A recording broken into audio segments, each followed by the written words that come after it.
Hey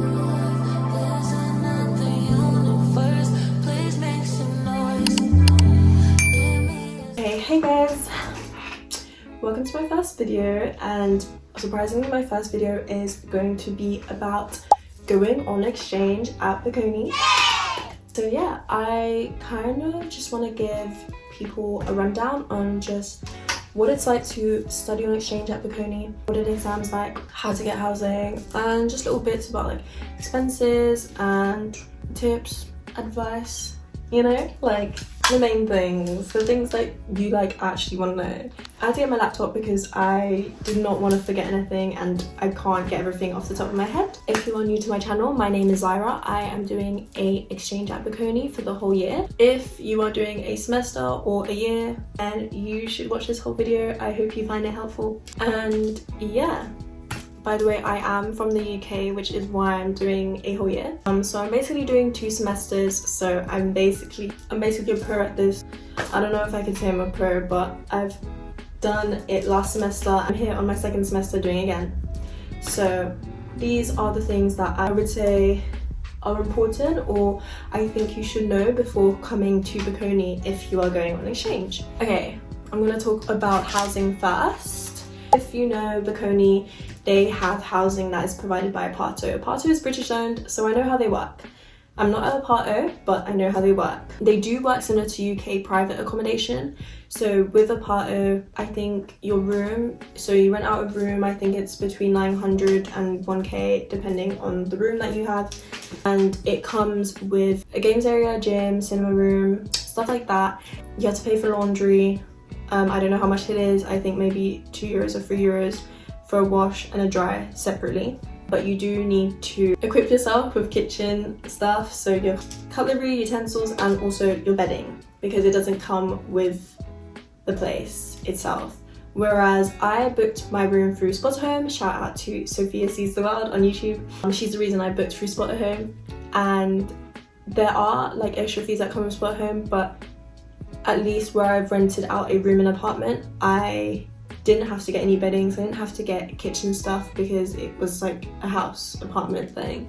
So that was like a good thing. With Aparto, when you apply for housing, like with Bocconi, they put you in a queue. They put you in a queue the same as they do with the course selection. So it is a hit or miss, like you might not get it, you might get it, not everyone gets it. So just keep that in mind. I didn't get it, none of my friends got it, but I know people that did. Aparto are a little strict with having guests, so no guests past 11 p.m. Now they do be taking like ID or something to make sure that guests leave and they come back for their belongings. Whereas I guess a pro about living not in Aparto is that you don't have to worry much about who's coming in and out, like your guests and whatnot. If per se you don't end up with Aparto, I would recommend Spotahome. Use my discount code, you get €30 for an Amazon voucher or an IKEA voucher. And there's some other companies as well. I actually used mine for a mirror because my room didn't come with a mirror. So it comes in handy when you need to move in and you might need something. Other places, I would say Facebook, but you want to be careful, you don't want to get scammed. There are groups where people are renting out their rooms, especially Bocconi home students that are actually going on exchange somewhere else, like they also rent out their rooms. Idealista, I know people have looked on there, but I will say it's like the whole thing is in Italian, so it's a bit harder to navigate. Also the Nest, Milan, and Roofinders. Those are 2 agencies that I also looked at, and they deal with internationals specifically. So, you know, they are helpful, everything will be in English, and I do recommend them also. But obviously I didn't end up getting a place with them. So with Spotahome, like I said, I got a place through them. There are some extra fees. You have to double check if the bills are included or not included. But Spotahome has these fees because they also have people come and verify the properties, so you don't have to do it yourself. And it's just a pro because you'll be outside of the country and you can't go there and check if the property is okay and whatnot. They have videos on the platform, you can see it. So it just gives you a peace of mind. So you pay a bit more for a peace of mind, and you win some, you lose some, but in this case I think it's a win. What is a good price to be paying for a room? Maybe 600 to 800. I pay a bit more because of the location. I just live next to Bocconi. If you want a studio or a 1-bedroom apartment, maybe between 1,000 to 2k.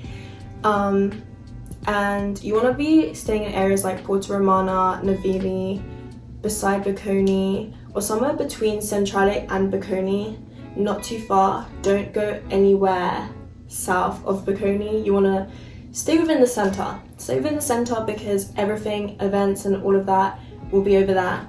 And if you do travel a lot, then it's just worth being kind of in between Bocconi and Centrale, because Centrale is like the main station. But I guess now, because the M4 has opened, the M4 is the train line that goes to Linate Airport, and the nearest station to Bocconi is Santa Sofia, maybe like a 15-minute walk. I mean, if you book to go and fly out from Linate, which is probably the easiest airport, it's handy because you've got the M4 and it goes straight there.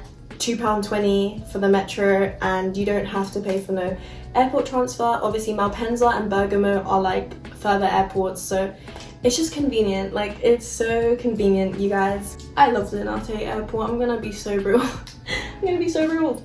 Food and expenses, I would say, obviously coming from UK, I would not say it's the same amount like the... Okay, I'm back. My phone stopped recording. Okay, so getting the bus, getting the train, getting the tram is £2.20 anywhere, which is like £1.80. It's so cheap, so much better than TfL in London. Where to shop for groceries? I would say Carrefour Express. I don't really go to Carrefour, but I know Carrefour is pretty good. I like Carrefour. Pam.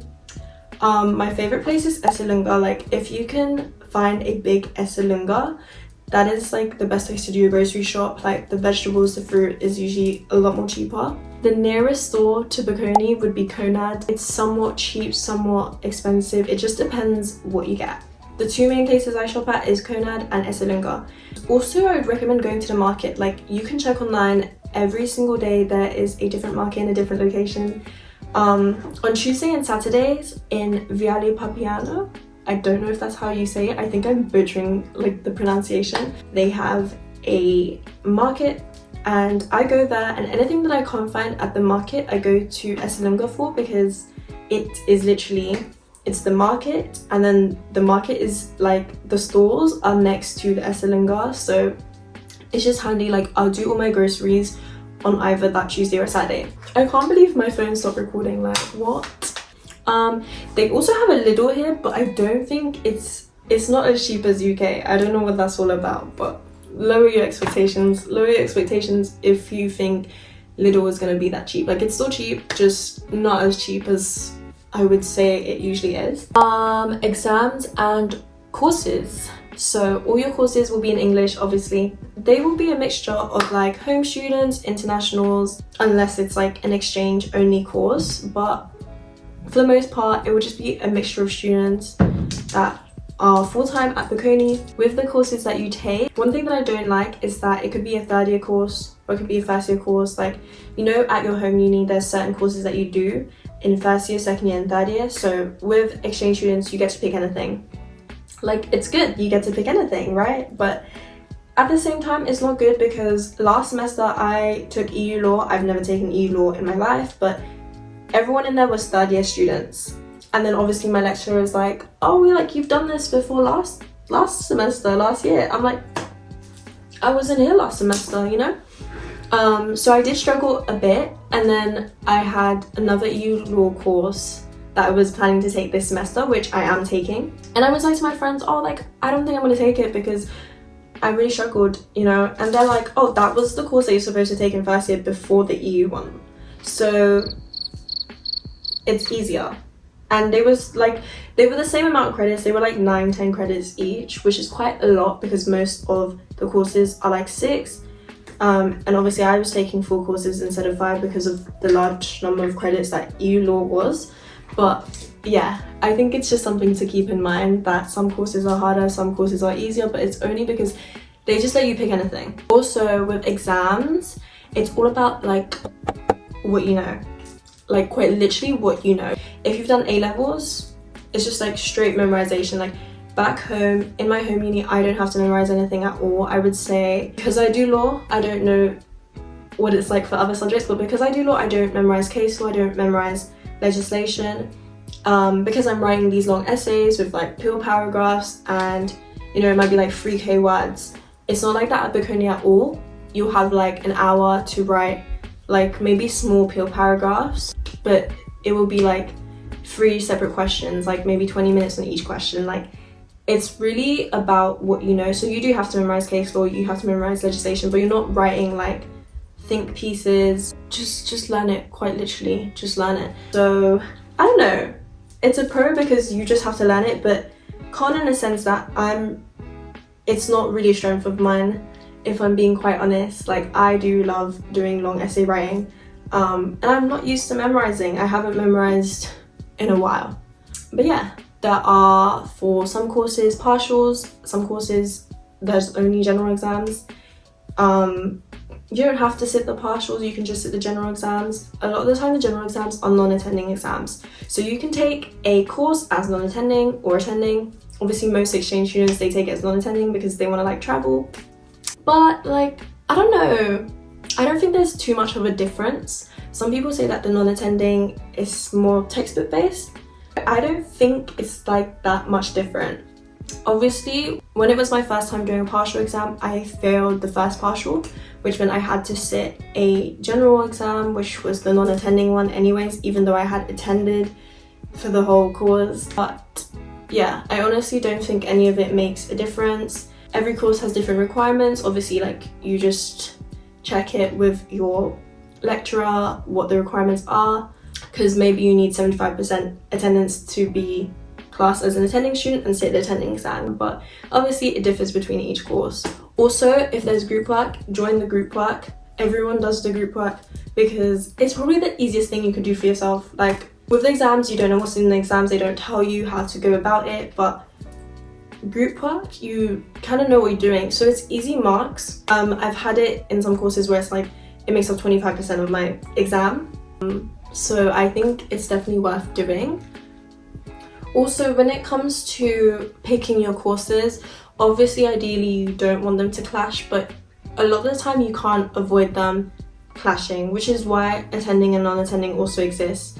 You can form your timetable and pick your courses and aim for none of them to clash, but that's what I did, and I still had clashing classes because they end up changing the schedule anyways. So when you pick your courses, do not be too hard on yourself about getting them not to clash. Okay, if I would throw that out there. Okay, exams, sitting exams. So you have to register for the exams as at a minimum 4 days before, but if you register for one and you decide that you don't want to sit it, obviously you're supposed to cancel it, but home students don't even be cancelling it, they just don't be turning up, and you just sit the next exam sitting. That is free, so as an exchange student you sit the first sitting because it's reserved for exchange students. For example, if it's a full semester, December would be the exchange student sitting, but you can also sit the one in Jan or Feb. Like I said, if you don't pass the first exam, if you don't like how the first exam went, you can withdraw. You might fail and you can sit the next exam. Basically, you can sit the next exam. You have so many tries. 18 out of 30 is the passing grade, so that's the standard for across every subject. I think we're coming to an end. Lastly, just extra pointers, general advice, tips. When it comes to making friends, everyone is going to be in the same boat. Go to all the ESN events. ESN, it is basically an Erasmus student network. They specialize in organizing events for exchange students, and this is how everyone makes their friends. Like, I'm telling you, it's like freshers week or freshers month or whatever back home. You know, when you're a new student and you have all these parties and events, it's basically the same thing. So I suggest go to like as many as you can. Obviously you might feel burnout from like trying to go to all of them. You don't have to go to all of them, just put yourself out there and try and make friends, because everyone will be there, and that is how most people end up making their friends. You might have international friends, you might make some home friends and some Italian friends from your actual classes, but you obviously should make exchange friends, so that is how you make friends. I wouldn't worry too much about like not making friends, because you will. Definitely reach out to people. They will not mind at all because they're wanting to make friends too. And just settling into a new country, it's really as hard as it is. Like, you know, my last and final advice, do not like leave everything till the end of semester. Do not leave it to cram, because you are going to be overwhelmed and you will not enjoy your last days in Milan. I'm telling you, last semester, like all of my friends, I get it, you're traveling, you're wanting to go to all these places. I get that you're so far, so you have to be traveling like every single week, because that's what most exchange students like do.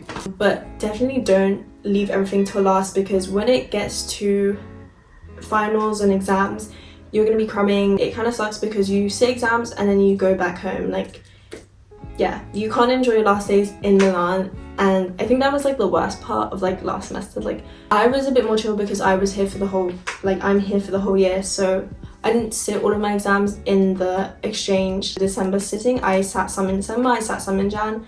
But I think just like seeing it in a third person perspective, I was just like, yeah, I do not want to do that to myself at all. But yeah, honestly, I hope that if you're going Bocconi, that you really enjoy your exchange.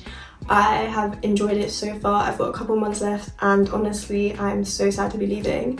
But yeah, I hope this video was helpful. Yeah, comment down below if you found this helpful, and if you want to drop me a DM or you have anything that you might want to ask, my DMs are open, my socials are active. That's the end of the video.